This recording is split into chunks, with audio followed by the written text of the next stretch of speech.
Hi, I'm Greg Schaefer, and welcome to the virtual CISO moment. Iboro Philip joins us today. His empathy, rather, is his superpower. Cybersecurity is his professional passion. Iboro, thank you so much for joining us today. Hi, Greg. Thank you so much for having me. Hi, viewers. Great to be on the show. Awesome, awesome. I would love to hear about your story. I know your story is a little bit different from some of the folks that we usually have on here, and I'm excited to hear you talk about it from the beginning and how you got to where you're at right now. Yeah, that's been a journey on its own. I was born in Nigeria. My name is Iboro Philip. So Iboro actually means answers to prayers because I think my parents must have been praying for me to come at that time. So I came as a result of their prayers, and it was answers to their prayers. I love And it. then, yeah, I know I will be an answer to a lot of prayers as life goes on. That's wonderful. I love that too. Yeah. So I actually came into the United States in 2019 to meet up with my wife, who was already here. And coming into the US, I felt I was in the safest place on earth. That's what it is. So I tried buying two pairs of shoes as a shoe lover online. Unfortunately, I was scammed of $96, and which Ah, was which was a very embarrassing and painful moment for me. And at that point, I decided to delve in and learn a little bit more about how things are done computer wise, what's done in the back end, and what's done behind the scenes, or in cybersecurity as well. So I delved in to learn more to be able to protect myself and others from falling for this kind of issues and being in that position that I was. So I went into learning through applying to Volunteer State Community College to start with a cyber defense journey. And eventually I got to learn more about networks, learn more about computers, learn more about information security. So the journey has been more like eye-opening for me, getting to know that these cyber criminals, they won't stop, they will keep going, and the best thing is for us to learn and try to nip them in the bud from doing things that are bad to people. So I have gone ahead and I got a degree in cyber defense. I just graduated in May. congratulations. Thank you so much. And most of my cybersecurity involvement has been with Cyversity as a mentee with Cyversity in their Cyversity mentorship program. Hmm. And I have learned a ton from that program. Cyversity is actually a nonprofit which tries to improve the representation of women and minorities in the industry through programs that diversify, educate, and empower people. So that has been a great thing for me. They've actually helped me in so many ways, being that they've given me a one-on-one mentorship with three fantastic mentors, and it has helped mold me into a better person, knowing what to do to get better in the field. And then I have gone ahead to do a lot of networking, mostly on LinkedIn. And LinkedIn has given me a platform to just keep reaching out to this professional, learn from them, pick out the resources that comes, and just know what it is about, what cybersecurity is about. And then being a cybersecurity mentee made me take a journey to go to RSA. And in the RSA, I got to know what the cybersecurity is like. And that was money well spent for me. Hmm. It's been a beautiful journey for me all through. And you, Greg, has been a part of my journey in different ways. You being able to invite me to that event in Murfreesboro, that was an event that changed my mindset. And I have been able to join other associations like ISA and ISC Squared, which Hmm. I recently volunteered at the Nashville InfoSec 2023, and that was a fantastic event. Yeah, I mean, it was great seeing you up there. I That was the first time that we actually had a table up there for VC. So But no, I'm very impressed with your journey. I remember that event in Murfreesboro a couple years back, and I'm walking out to get like a cup of coffee, and I hear my name. I'm like, "Who's calling my name?" It was a pleasure meeting you. Then, in fact, if I remember, I'll try to remember to. We had a picture taken, and I'll try to remember to add Yes, it we to did. the show notes when we're done. Hmm. Well, I'm going to come back in 30 seconds. Going to give you a moment to think about threats to small and mid-sized businesses. We'll talk about that a little bit more, and also talk more about what you're doing now, where you're going, and would love to hear a little bit more about how empathy is your superpower. So we'll talk about that in just a moment. Okay. The virtual CISO moment is brought to you by vCISO Services, a leading provider of quality and experienced virtual chief information security officers for small and mid-sized businesses. Check them out at vcisoservices.com. I think I said 30 seconds, but I think that was a little bit shorter. So Yeah, I think it was. it depends upon which ad and which tagline I'm actually running today. So all the rest are 30 seconds. That's about 15.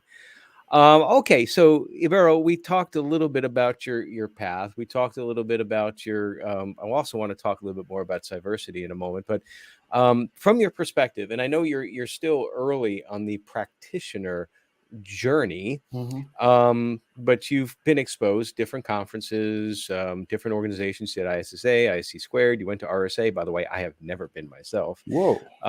Yeah, it's the funny thing about RSA is that the RSA started, in my mind, to get really, really, really more popular when I had kind of like transcended past the point where I was going to conferences for technical stuff, Okay. and plus I couldn't get. Uh, it's tough sometimes to get your employers to pay for some of these things. But I used to go to another conference in Vegas called NetWorld and Interop back when I was in networking, and so that Yeah. was that was my RSA days back in the '90s. Anyway, I digress. Um, Small and mid-sized businesses, from your perspective, what do you think is one of the big threats that they face? SMBs actually experience the same threats that large organizations experience, but theirs might just be slightly unique because they might not have the resources that large organizations have to put in robust cybersecurity measures to counter whatever will come. So that makes them an easier target for cyber criminals. So some of the threats that they might face would be phishing scams, DDoS attacks, and security breaches, and something like I think that's where ransomware will come in as well. Mm-hmm. So it's more like they are easily exposed. So those are the threats that they will face. Okay, well, I think that those are definitely items that we see quite prominently in the SMB space. I think you made a good point that they do have the same issues that Mhm. the larger companies have, but sometimes I don't think that they recognize that. Is that pretty much where you were going with that? Yes, yes. I think they're limited in awareness too. So just lack of awareness might put them in that position of not knowing what to do and how to put themselves in a good place security wise. So I want to pivot back now over to you talked a little bit about I'm looking at it right now, Cyversity. You've actually been involved with them for over a year now, if I'm reading your LinkedIn correctly. Is that right? Yes, yes, yes, that's true. I have been involved in the three mentorship cohorts that they've had, and it's been a fantastic experience because when you are exposed to mentors who are top professionals in the field already, and it's not something I want to let go because I know that I will always need mentors along the way. So that's why I have kept applying to be a mentee, learning from this organization. Yeah. So if somebody wanted to be a mentor, for example, how would they go about that? Just go over to the Cyversity website and apply, or is there a Yes. recommendation process, or how does that work? Yeah. I guess it's more like you go in and apply, but you have to have a certain level of experience, Mhm. like 5 years of experience, to be able to be a mentor, and that this cohort opens once in a while. I think it's more like twice a year. So I've been able to be a part of three of the cohorts, and it's been just a wonderful experience. Just being able to communicate with these professionals, get to see other people who are doing well in the field already, but they still need these mentors. So that has given me this mindset of you have to keep learning and you have to hold on to this mentorship program and keep growing. Well, I know one of the challenges that I've had on the other side of the mentorship program is the lack of structure and the lack of for lack of a better word, sometimes boundaries. It's as far as like I've had to remind folks that I can't spend an unlimited amount of time on the mentorship side, and that's when I've had unofficial sort of like just networking mentorship type programs, that sort of thing. But I like the idea of diversity and the fact that it sounds like that it's somewhat structured. So I have never looked into it, but I definitely I think want to take a look at that because it Yeah, sounds like that it's been so beneficial for you. yeah, you should take a look at that. It's been really, really beneficial, and it is properly structured. There's this lady Olivia Rose, who's been very, very important in the program, and she's tailored it into needs that would always help the mentees as well as the mentors, because it's a two-way thing. In as much as the mentors are giving the best to the mentees, there's some learning in between the two. Right. Right. That's that's one of the things that I have definitely learned over time is that there is nobody who can't help you learn no matter where they're at, whether it be in a different profession or a different stage of the profession or what have you.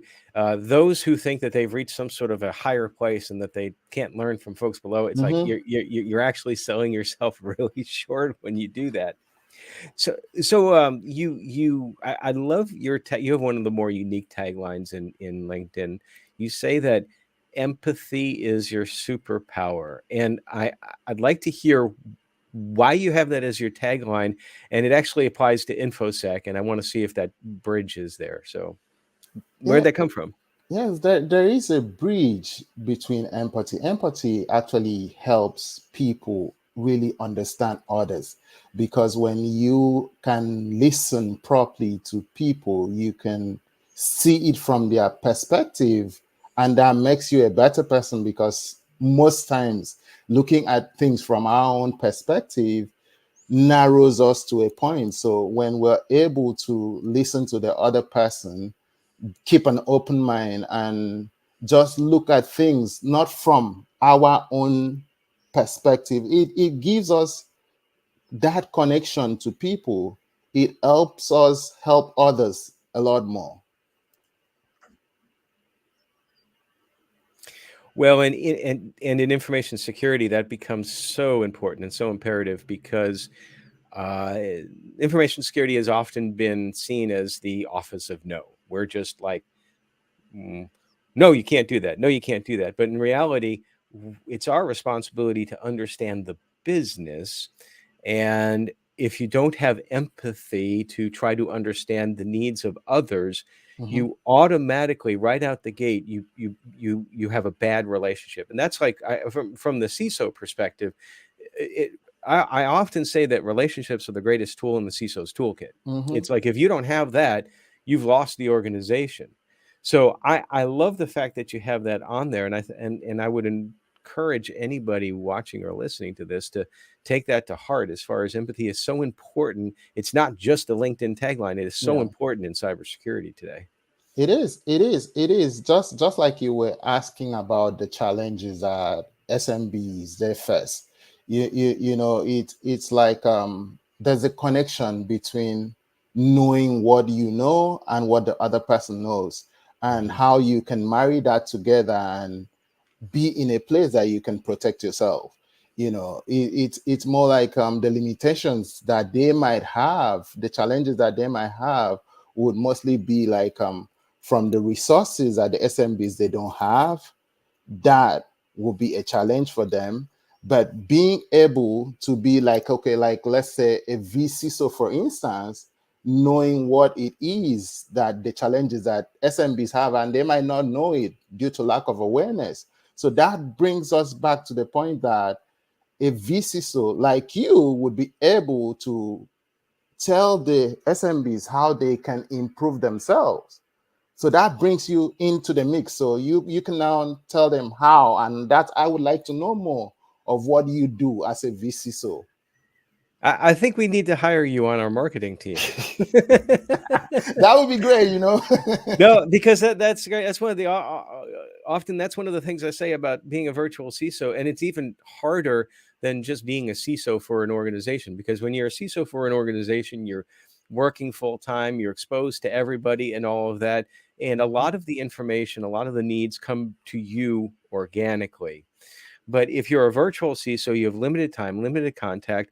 You need to be able to know the right questions to ask and to have that empathy mindset to be able to ask the right ones and understand when someone might say something and there's something else behind it that they're maybe not saying because they're Yeah. not sure about, like, well, are you going to tell me, no, I can't do it? No, we're always going to say, let's find a less risky way to do it. But it's your business. You need to figure out how to run your business. We're just trying to help you run it securely.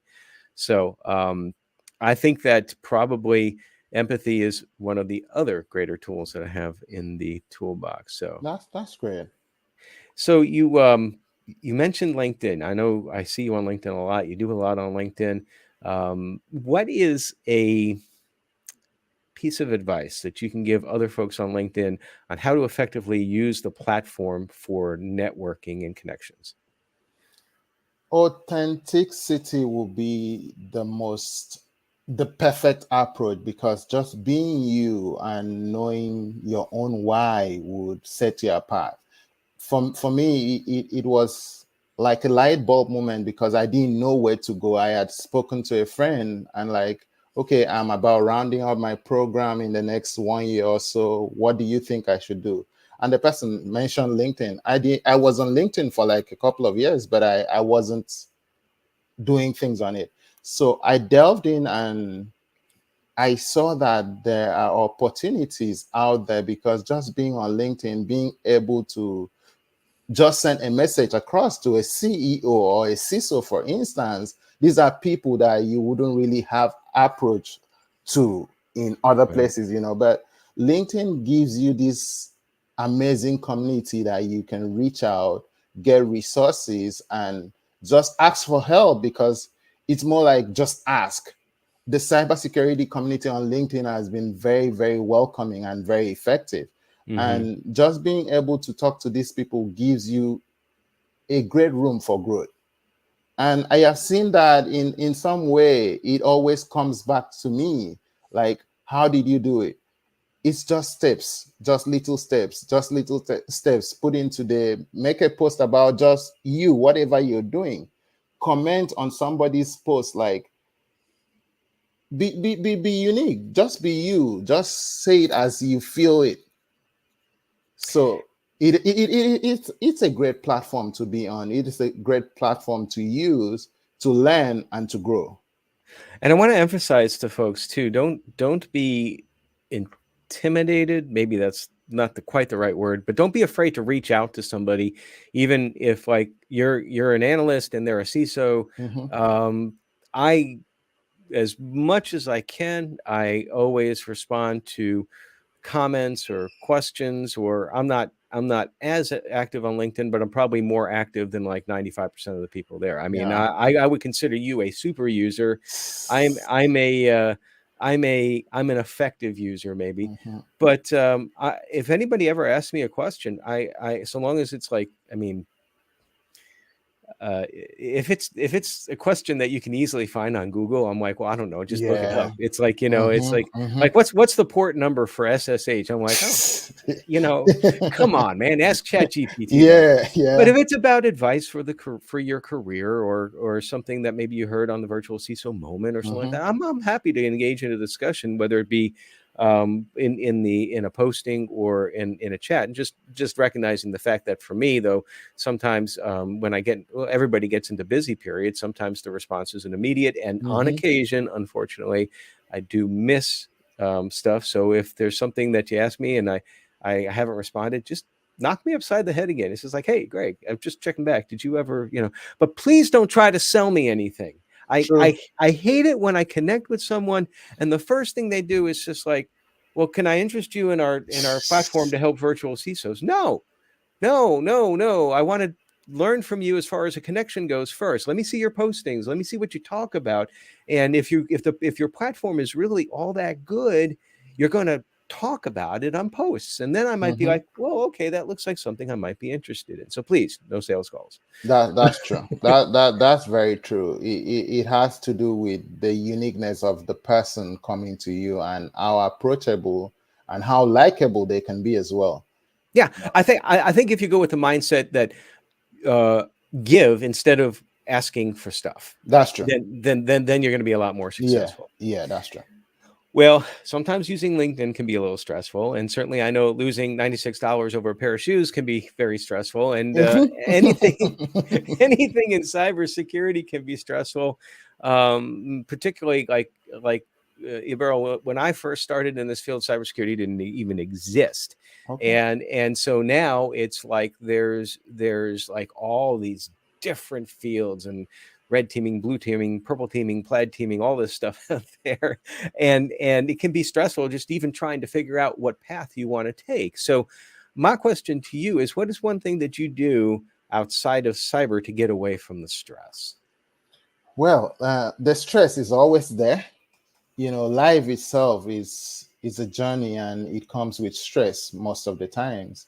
So I have gotten into a point that learning and learning and learning has been my thing in the Mm-hmm. last couple of years, let's say 2 years. And being a new father to two wonderful kids gives me another opportunity to give my best, because I am in this place that I know that I have to pass the baton to these wonderful people that I have. So to Mm-hmm. decompress, I give it all to family most times. That's So wonderful. it's like my kids. I have to run around with my toddler who runs me like, hey, that, So it's been just that for me. Give it to my family the best that I can, give my time to my wife, as she has been a fantastic, fantastic woman to me. Awesome. What are your future plans? The future, it could be tomorrow, it could be a long while from now, but it's more about what I do today that will determine what the future will bring. So I know that I want to to start out in the blue side of things, security wise. So I am gradually learning how to have those hands-on knowledge using the security blue team level 1 certification. That's what I'm working on now. But Mm. I am enjoying the moment, I am enjoying the journey, and I know that there is a lot of great things coming up. So the future looks very bright for me. So I know it is a plus plus. You bring up such a wonderful point. We, at all stages in our career, in all stages in our lives, we often forget to be present. We worry about the future, we obsess over the past and decisions made, and we miss the opportunity to, as you say, enjoy the journey. And I'll expand that. Just I usually don't opine too much in this segment, but I'll expand that to say that there was one job in my career in particular that was very stressful for me. I didn't enjoy it. It was a rather toxic environment, but there were elements of goodness there. And even then, I was remembering to try to be present and try to remember all of that, because otherwise I would have this blank spot in my mind as far as memory goes, as far as career, if I want to Mhm, blank everything out. But every day, enjoy the day. It's really all we have. The present is all we have. The mhm, future will come based on, as you said, what we do in the present. So, very mhm. wise words indeed, sir. Appreciate that. Thank you. Ibero, thank you so much for your time today. Appreciate it. Certainly appreciate your friendship and being a colleague in this wonderful industry. Look forward to seeing you in person again real soon. Thank you so much, Greg, for having me. Thank you, viewers, for being on the show. Thank you. Thank you. Okay, everybody, stay secure.